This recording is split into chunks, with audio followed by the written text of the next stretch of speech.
Hi అండి, అందరికీ welcome back to my channel. ఈ వీడియోలో నేను నా వైభవలక్ష్మి ముత్యాపన్న పూజ ఎలా చేసుకున్నాను, ఎలాంటి ప్రిపరేషన్ చేసుకున్నాను, వచ్చిన ముత్తైదులకి కన్నెపిల్లలకి ఎలా నోము ఇచ్చుకున్నాను, ఆ నోములో ఏమేమి పెట్టానో ఫుల్ వీడియోలో ఎక్స్ప్లెయిన్ చేస్తున్నాను. ఇది నా దేవి పూజ దగ్గర నేను చేసుకున్న ప్రిపరేషన్ అండి. అండ్ ఇవన్నీ నేను నోము వచ్చిన వాళ్ళందరికీ పసుబొట్టు ఇచ్చి రిటర్న్ గిఫ్ట్గా ఇచ్చిన బాస్కెట్ అన్నమాట. నేను ఇందులో ఏమేమి ఇచ్చాను మొత్తం నేను క్లియర్గా మీకు ఎక్స్ప్లెయిన్ చేస్తాను. ఫస్ట్ దేవి దగ్గర నేను ఎక్కడైతే పూజ చేస్తానో అక్కడ మొత్తము వెట్ చేసి, అంటే వెట్ క్లాత్తో తుడిచేసాను, అలుకు చల్లినట్టు చేసి తుడిచేసి దానిపైన పసుపు రాసేసి మంచిగా ముగ్గు వేసుకున్నాను. ముగ్గు వేసి దానిపైన మామిడాకుల తోరణం పెట్టిన పీట పెట్టాను. పీట పెట్టి దానిపైన రెడ్ కలర్ క్లాత్ పరిచేసి దానిపైన వెనుక సైడ్ దేవిది ఫోటో పెట్టేసి పక్కన ఒక సైడ్ యంత్రము, ఇంకొక సైడ్ పూజకి సంబంధించిన బుక్ ఉంటుంది కదా, వైభవలక్ష్మి వ్రతం బుక్, అది పెట్టేసుకున్నాను. పెట్టేసి దేవికి ఒకటి నేను రెడీమేడ్గా తీసుకున్న టూ చైన్స్ వేసేసి దానికి నేను ప్రతి ఒక్క లక్ష్మీదేవికి గంధం బొట్టు పెట్టి కుంకుమ పెట్టి ముందే రెడీ పెట్టేసుకున్నాను. అండ్ కాటన్ పత్తితో చేసిన వస్త్రం కూడా పెట్టి రెడీ పెట్టేసుకున్నాను. పెట్టేసి తర్వాత పక్కన ఉన్న బుక్లో ఉన్న లక్ష్మీదేవికి అండ్ యంత్రంలో ఉన్న లక్ష్మీదేవి కూడా బొట్టు పెట్టేసి రెడీ పెట్టేసుకున్నాను ఫస్ట్ డే.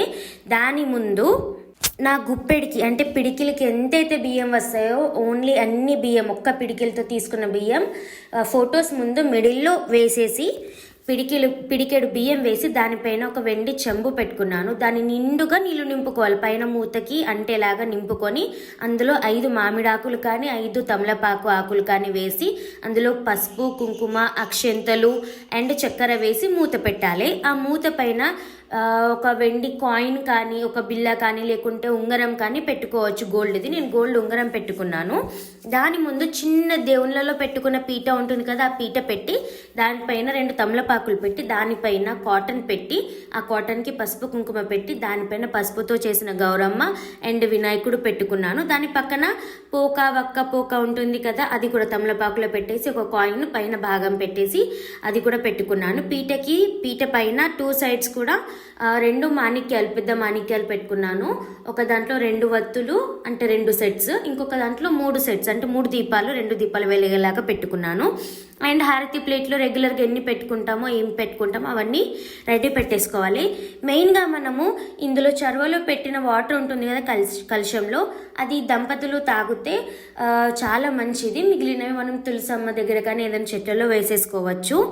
అండ్ మనము ఈ పూజలో పెట్టే వినాయకునికి ప్రసాదము మనము బెల్లం పెడితే మాత్రం చాలా మంచిది. సో అది కూడా మీరు కంపల్సరీగా ట్రై చేయండి వీలైతే.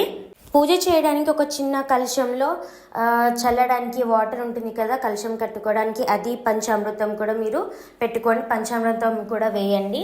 అండ్ పూజ కోసము వస్త్రము కూడా ప్రిపేర్ చేసి ఉంచుకోండి. 2 కొబ్బరికాయలు, ఒక కొబ్బరికాయ వినాయకుని పూజ తర్వాత, ఒక కొబ్బరికాయ అష్టలక్ష్ములకి పూజ తర్వాత కొట్టడానికి. అండ్ నేను పూజకి యూజ్ చేసే ప్రతి ఒక్క మాణిక్యానికి అంటే దీపానికి అండ్ కలశానికి, దేవుడి దగ్గర ముందట పెట్టే కలశానికి, పంచామృతం దానికి, ప్రసాదం దానికి, ఎన్నింటికి వీలైతే ప్రతి ఒక్క దానికి 5 పోగుల రెడ్ కలర్ దారంతో చేసిన కంకణం ఉంటుంది కదా, మామిడాకు కట్టింది, అది కంపల్సరిగా కట్టాను ప్రతి వారం కూడా. చాలా మంచిది.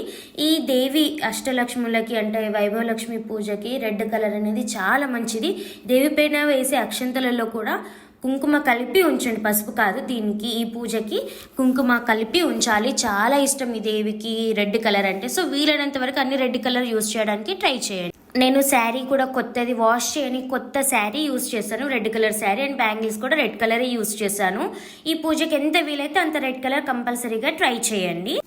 నేను వచ్చిన ముత్తైదలకి నోము ఇవ్వడానికి ఒక బాస్కెట్ లోపల కిందికి నేను ఒక బ్లౌజ్ పీస్ పరిచాను. బ్లౌజ్ పీస్ పరిచేసి దానిపైన పుస్తకము, డజన్ గాజులు, ఒక సోంపు ప్యాకెట్, 2 తమలపాకులు, 2 రకాల ఫ్రూట్స్, ఒకటి ప్రసాదం గిన్నె అండ్ ఎర్ర శనగలు. ఈ దేవికి ఎర్ర శనగలు అంటే చాలా ఇష్టం, సో ఎర్ర శనగలు కూడా పెట్టుకున్నాను. అండ్ వాటితో పాటు ఒక కర్చీఫ్, కన్నెపిల్లలకి రిటర్న్ గిఫ్ట్గా అంటే వాళ్ళకి క్రేయాన్స్తో కలరింగ్ చేసే బుక్, ఒక జత బ్యాంగిల్స్, ఫ్రూట్స్ ఇచ్చాను. దానితో పాటు ప్రసాదం గిన్నె కూడా ఇచ్చాను.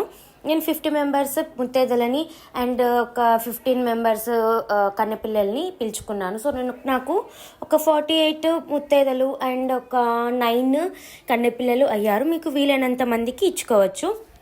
మీరు పూజ స్టార్ట్ చేసే ముందు కాళ్ళకి పసుపు రాసుకొని బొట్టు పెట్టుకొని చేతికి కంకణం కట్టుకొని మీరు స్టార్ట్ చేయాలి. పూజ అయిపోయాక దేవి ఫోటో ఉంటుంది కదా, దేవి ఫోటో దగ్గర కాళ్ళకి పసుపు రాసి బొట్టు పెట్టి మనం ఏమైతే ముత్తైదులకి ఇచ్చుకుంటామో ప్రతి వారం కూడా కంకణంతో పాటుగా దేవి దగ్గర పెట్టుకోవాలి.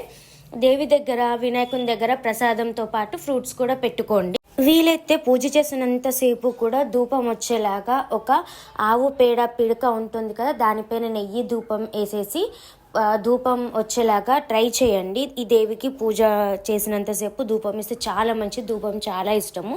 లేకపోతే ధూప్ స్టిక్ కూడా మీరు యూస్ చేయవచ్చు. దేవి ముందు పెట్టే కలశానికి ముందు వైపుకి స్వస్తిక్ రాసి అండ్ వెనుక సైడ్ అంటే కలశం చుట్టూ 5 గీతలు గంధంతో గీసి దానికి కుంకుమ బొట్టు పెట్టాలి. నెక్స్ట్ డే స్నానం చేసినాక క్లీన్ చేసేటప్పుడు దేవుని దగ్గర పెట్టిన ఫ్రూట్స్ మనం తినాలి. దేవుని పైన అక్కడ పీట మీద ఉన్న అక్షంతలన్నీ బర్డ్స్ కోసము, తొక్కుడు లేని ప్లేస్లో మనం బర్డ్స్ కోసము వేయాలి. దేవుని దగ్గర పెట్టిన ప్రసాదం ఏదైతే ఉంటుందో దాన్ని మనం ఆవుకి పెట్టవచ్చు. ఒకవేళ ఫ్రూట్స్ కలర్ చేంజ్ అయిపోతే మనం తినేలా లేకపోతే అది కూడా మనం ఆవుకి పెట్టేసుకోవచ్చు. ఏది కూడా తొక్కే ప్లేస్లో డస్ట్బిన్లో వేయకూడదు. ఈ దేవికి ఇలాంటి ఇన్ఫర్మేటివ్ వీడియోస్ కోసం ఛానల్ సబ్స్క్రైబ్ చేసుకోండి.